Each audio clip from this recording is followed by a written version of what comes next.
مرحبا بكم متابعي الأعزاء في فيديو جديد لنهار اليوم. إن شاء الله يلقاكم كامل بخير وبصحة جيدة يا رب العالمين. جيتكم اليوم بالتحلية المفضلة عند كامل الجزائريين، فلون المقاهي ببيضة واحدة بدون شانتي، تحلية اقتصادية بحجم عائلي بدون خلاط كهربائي. جبتها لكم اليوم ذوق شوكو فاني ولا أروع. سجلوها عندكم لانكم اكيد رايحين تعتمدوها كيما انا معتمدتها، وبزاف اخوات راهم معتمدينها وحتى للمشاريع. ولا اذا تكون عندك مناسبة اكيد رايح يوالم بزاف العرضات والمناسبات. شوفوا لي كيفاش يترعد وحده طبقة الفلون، جات روعة مناسبة للارتفاع تاعها. راح ندير لكم جميع المقادير مضبوطة ان شاء الله. ما نطولش عليكم، نروح مباشرة نبداو المقادير وطريقة التحضير. ما تنسونيش من جام كبيرة ومليحة كيما نتوما باش توصلوا للفيديو لاكبر عدد من المشاهدين. راح نديروا الكيكة هنايا، راح نطبق كيكة 6 ملاعق هي اللي راح نديرها. عندي بيضة، رشة تاع الملح لتصحيح الذوق، انا ديما كي ندير الكاكاو ما نديرش الفانيليا. ندير 6 ملاعق ممسوحين من السكر حبيبات. ما تخافوهاش تجيك محلوه، الحلوه تاعها راح تكون معتدله. راح نخلط هنا غير بالفوي حتى يختفي هذاك السكر حوالي 70% يبيض معانا الخليط. نضيف عليه 6 ملاعق من الزيت، دائما قيسوا بنفس الملعقه. كيكه 6 ملاعق تقدروا نتوما تطبقوها في اي انواع الكيكات اللي حابين تحضروهم، ديو القاعده وانتم نوعوا كيف ما حبيتوا. بعد اللي نضيف الزيت نعاود نخلط حتى يختفي كليا. من بعد نضيف عليهم هنايا 6 ملاعق من الحليب اللي كان دافئ، من الافضل يكون دافئ. الملعقه اكيد هذيك الكبيره تاع الاكل. بعد ما ضفت الحليب راح نخلط حتى نتاكد بلي السكر ذاب معانا 100%، وهذه خطوه ضروريه باش تنجح معاكم هذا النوع من الكيكات لانها بدون خلاط كهربائي. بعد اللي ذاب معانا السكر راح نضيف النواشف، ملعقة كبيرة تاع الكاكاو ديما غربلوهم الأفضل، و5 ملاعق من الفارينة الطحين الأبيض، ما يعادل 6 ملاعق من النواشف إذا حبيتوا ديروا هذا الكيكة ذوق الفانيليا. كيس خميرة الحلوى ذات 10 غرام ونغربلهم. نخلط حتى نتحصل على خليط ناعم خالي من أي تكتلات. إذا شفتي الخليط تاعك ناشف لك تقدري تضيفي ملعقة الحليب حتى الملعقتين.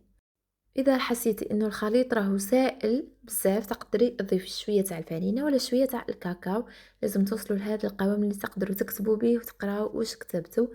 جبت البلاطو اللي يدخل الفرن، دهنته بالزيت، رشيته بالكاكاو. دائما نفضل الرش بالكاكاو.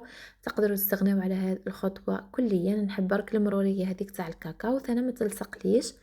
ورايحة نوزع عليها الخليط. شوفوا غير ما خليته شوية ريح تشرب لي.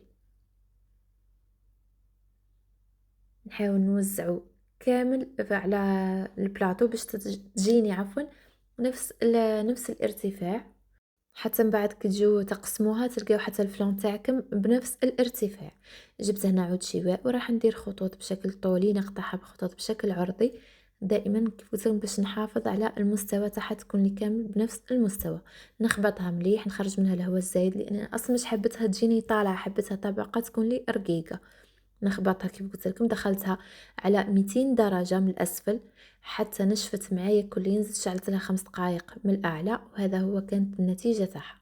جبت عليها هنايا كاس إلا ربع، تقدروا ديروا حتى كاس كامل تحبها مشربة بزاف تاع خليط بين حليب وقهوة ورايحة نشربها بها. تقدروا هنا تشربوا بأي نوع سوائل حبتها، شربات ولا نيسكافي قهوة وحدها حليب وحده، تبقى مسألة اختيارية. ونروح نحضروا الطبقات تاع الفلان.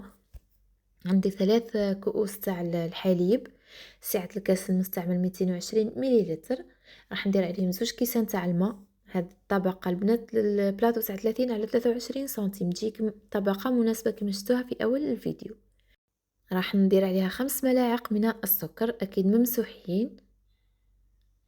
لكل كاس تقابلوا ملعقة كاس سوائل وملعقة المايزينا، ملعقة سكر ملعقة مايزينا لكل كاس. راح ندير هنا إذن 5 ملاعق من المايزينا اللي هي نشاء ذرة. ونجيب عليهم كيس تاع الفلان ذوق الفانيليا. انا حبيت نديرها بالفلان، تقدروا تستغنوا على الفلان وتعوضوا بزوج مغارف يكونوا معمرين تاع نشا تاع المايزينا. انا هنا دريت 3 ملاعق ما يعادل 55 غرام هكذاك تاع الفلان، وخلطوا لي المكونات كل شيء بارد في بارد. تقدروا كي تعود ما عندكمش الفلان ديروا ذوق الفانيليا ولا ذوق الموز، تحطوه في هذاك لاباطاغوم، تحطوها في هذا الحليب، تديوها على نار متوسطه مع التحريك المستمر. هنا راه بدا البخار يشكل لنا هنا البنات واحد الفقاعات فوق هذاك الفلان، مع التحريك المستمر ويبدا يطيب معاك راح تختفي هذيك الفقاعات كليا، ويغمق اللون تاعو يولينا اصفر الى ظهور اول الفقاعات بهذا الشكل. ما تنحيوهش قبل وما تخليوهش يغلي ويبقى هكذاك يدير فقاعات اكثر من اللازم، راح يجيكم يابس الفلان تاعكم، ما يجيكمش خفيف. هنايا باش ما تشربه لكمش الكيكه وباش ما يتشققش معاكم الفلان يتكسر، لازم لازم لازم تهبطوا له شوي درجه الحراره تاعو، ما تخليوهش سخون بزاف. بعد نجي نوزعو، انا خلطته شوي واحد 2 دقائق ولا 3 ونحرك فيه حتى برد، من بعد وزعته وحطيته بلا ثلاجة، حطيته حتى جمد وحكم روحه خارج الثلاجة في مكان ما يتمسش يعني باش ما يتشققش معاكم. ومن بعد اللي برد وشد روحه نجي ندير له الطبقة الأخيرة هذه، كاس الماء، ملعقة المايزينا، 2 ملاعق السكر، نصف ملعقة تاع الكاكاو، وملعقة صغيرة تاع عطر الكراميل. اذا متوفر خير وخير، اذا مش متوفر تقدري تستغناي عليه من اجل اللون والذوق. بعد خلطت كل شيء بارد في بارد، ديتهم على نار هادئة مع التحريك المستمر حتى تقالوا معانا. جبت عليهم 40 غرام تاع شوكولا بالحليب، تقدروا ديروا شوكولا سوداء. انا ما حبيتش اللون تاعها يكون غامق بزاف، هذا الكلاصاج في الشكل تاعو ولا اللون تاعو راني نقرب لكم فيه. ورايحه نوزعه بهذا الشكل. اذا لاحظتوا ديما كي نجي نسكب الخليط وهو سخون نحط الملعقه تحته ونسكب هكا، نيفيتي انه تتكسر لي ولا الطبقه اللي لتحت، ونجي نوزعو مادام هو سخون قبل ما يجمد. وما يجمدش البنات، يبقى واحد داك تحسوه بلي مازال هو طري يسيح لكن ماشي خلاص، وهذا هو واش نحوسو عليه. ما تكونش طبقه متماسكه 100%، حوالي 70-80% هكذا. تبرد على الاقل 4 ساعات، لازم يبرد القلب تاعها لداخل والفلان يشد لنا روحه. والتزيين اكيد يبقى اختياري، انا هنا زينته بشويه تاع شوكولا كنت برشتها وقدمته بارد بالصحة والهنا. ان شاء الله تجربوه، اللي جربته ترجع تخلي تعليق هكا تشجع الاخوات انهم يجربوه. اكيد اللي وصلت معايا الفيديو حد هنا يقولك حبيبتي ما تنسينيش من جنب فضل مريس امر هكا باش تدعميني وتشجعيني نستمر نجيب لكم دائما المزيد والجديد باذن الله.